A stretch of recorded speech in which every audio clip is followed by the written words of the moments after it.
Welcome to the only daily podcast focusing on compliance news of the day. Each morning, start your day with a cup of coffee and Tom Fox, the voice of compliance, to hear about 4 of the top compliance, corruption, or leadership stories you will need to start your day. The Daily Compliance News is a production of the Compliance Podcast Network. First, a word from our sponsor.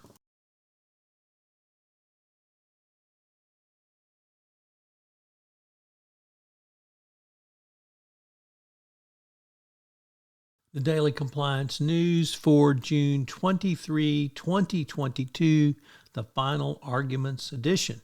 And we begin with that story from the Wall Street Journal as the lawyers in the Sonny Bulwani trial have made their final arguments or are making their final arguments in the fraud case against the former Theranos president. Bulwani did not take the stand on his own behalf in this trial, unlike Elizabeth Holmes, perhaps learning from her disastrous strategy. But the government has obviously hammered Bulwani.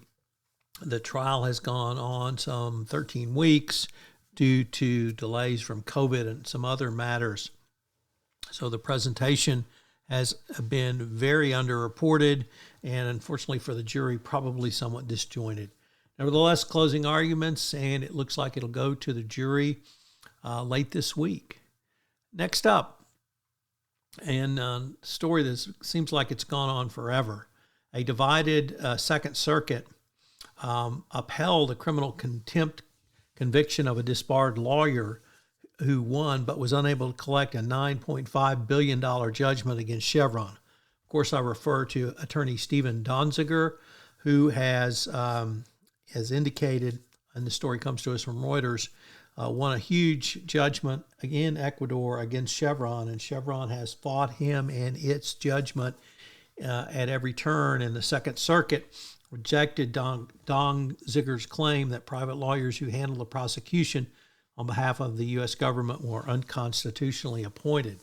Although there was obviously a dissent in this case, so perhaps that opens some room for the Supreme Court to take a look at this, but it's been an unmitigated disaster for Donziger, who basically engaged in fraud and corruption to get the judgment. He represented villagers in Ecuador's Lago Agria region who sued Chevron for water and soil contamination caused by by Texaco between 1964 and 1992. Chevron acquired Texaco in 2000 and picked up the liabilities.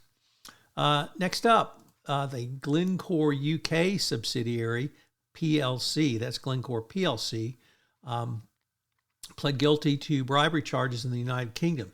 This article comes to us from the Wall Street Journal Risk and Compliance Journal, Dylan Tokar reporting. The subsidiary, Glencore Energy UK Limited, admitted to paying more than $28 million in bribes to secure access to oil across 5 operations and African companies. The financial penalty the company will pay will be determined at a sentencing scheduled for early November. And our final story is the always great Morrison & Foerster Top 10 International Anti-Corruption Developments for May 2022 was released. If you've never taken a look at MoFo's monthly newsletter on this, you should, and we podcast on it as well. The Daily Compliance News is a production of the Compliance Podcast Network and a proud member of C-Suite Radio. Thanks so much for listening. I hope you'll join me again tomorrow.